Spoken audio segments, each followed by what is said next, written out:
Hey guys, welcome to physics in playground. फिर से एक और डाउट है ये। तो यार देखो, विदाउट मेजोरिटी कुछ भी नहीं किया जा सकता, क्योंकि ऐसे भी बहुत पिछले साल भी किया था तो वो लोग इग्नोर कर दिए थे। ठीक है, तो नंबर ऑफ स्टूडेंट जितना ज़्यादा रहेंगे उतना ज़्यादा आपका चांसेस है कि वो करें।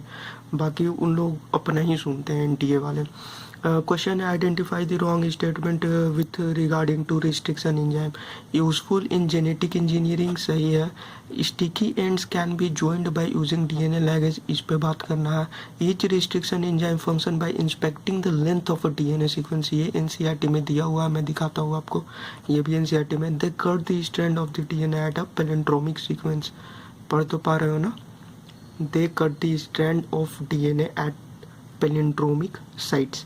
ठीक है, सारा कुछ पढ़ लिया होगा, इतना भी मतलब खराब राइटिंग नहीं है। अब यहाँ पे आते हैं, एनसीईआरटी पेज नंबर 195। यहाँ पे देखो, the linking of the antibiotic resistant gene with the plasmid vector become possible with the enzyme DNA ligase which acts on cut DNA molecules and join their ends. ठीक है, यहाँ पे भी ends है और दिखा देता हूँ। यहाँ एंड टू एंड मैंने बोला भी था 2020 के लिए, और यहाँ पे एम्स 2020 वो शायद उस टाइम में भी एम्स नहीं होगा, ऐसा कुछ नहीं था, इसलिए शायद एम्स लिखा है। तो यहाँ पे देखो, यहाँ पे भी लिखा हुआ when cut the same restriction and the resultant DNA have the same kind of sticky ends and this can be join together end to end joining using DNA ligase. और वही एंड पे बोल रहा है। और थर्ड ऑप्शन वाला जो है, ईच रिस्ट्रिक्शन एंडोन्यूक्लियस। अब एंजाइम्स क्या होते हैं? दो तरह के होते हैं, एक्सोन्यूक्लियस, एंडोन्यूक्लियस। एक्सोन्यूक्लियस सिरे से कट लगाता है, एंडोन्यूक्लियस कट लगाता है एट ए स्पेसिफिक पोजीशन। ठीक है, या स्पेसिफिक साइड से कट लगा तो उसे एंडोन्यूक्लियस बोलते हैं। Function by inspecting the length of a DNA sequence, तो ये भी सही है।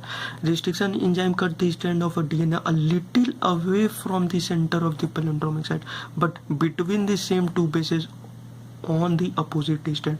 तो ये सही बहुत तरीका से देखा जाए तो क्वेश्चन में ही थोड़ा सही है, ठीक ना। और ऑप्शन वगैरह भी सारे के सारे ऑलमोस्ट सही ही दे रखे हैं। डी नंबर को भी आप बोलोगे कि ये गलत है तो वो भी 100% नहीं बोला जा सकता है, क्योंकि यहाँ पे है they cut the stand of a DNA at palindromic site. अब पैलिंड्रोमिक साइट क्या हो गया? ए हो गया, टी हो गया, जी हो गया, सी हो गया। यहाँ पे टी हो गया, ए हो गया, सी हो गया, जी हो गया।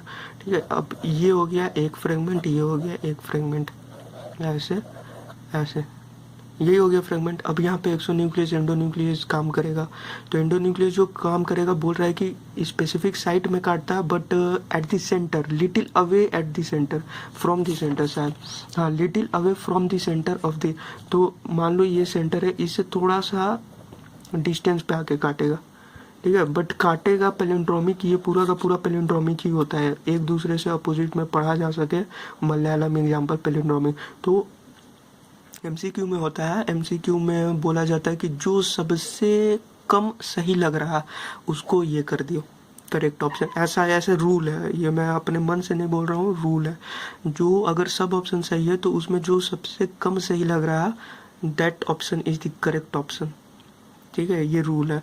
तो इस हिसाब से डी होना चाहिए, बट उन लोगों ने क्या दिया है, शायद बी दिया है। ये मुझे अभी तक नहीं मालूम उन लोगों ने क्या, मे बी बी दिया है, कमेंट पढ़ के ऐसा लग रहा है, पर ये तो होगा नहीं। ये मैंने आपको दिखा दिया, end to end joining DNA ligase होता है। ये ऑप्शन दिखा दिया, एनसीईआरटी पेज नंबर 196 पढ़ लेना। और बोला भी था सारा कुछ कि ये ऐसा ऐसा आएगा, पढ़ लेना, और वो आया भी। और यूजफुल इन जेनेटिक इंजीनियरिंग सिर्फ और सिर्फ बचता है, ये तो कम सही है, ऑप्शन नंबर डी। सो देख लेना, और मेजोरिटी होगा तभी सारा कुछ करना। बहुत ज़्यादा अमाउंट में मेजोरिटी होना चाहिए तभी एनटीए मानेगा, अदरवाइज ऐसे भी वो नहीं मानता और अभी भी नहीं मानेगा।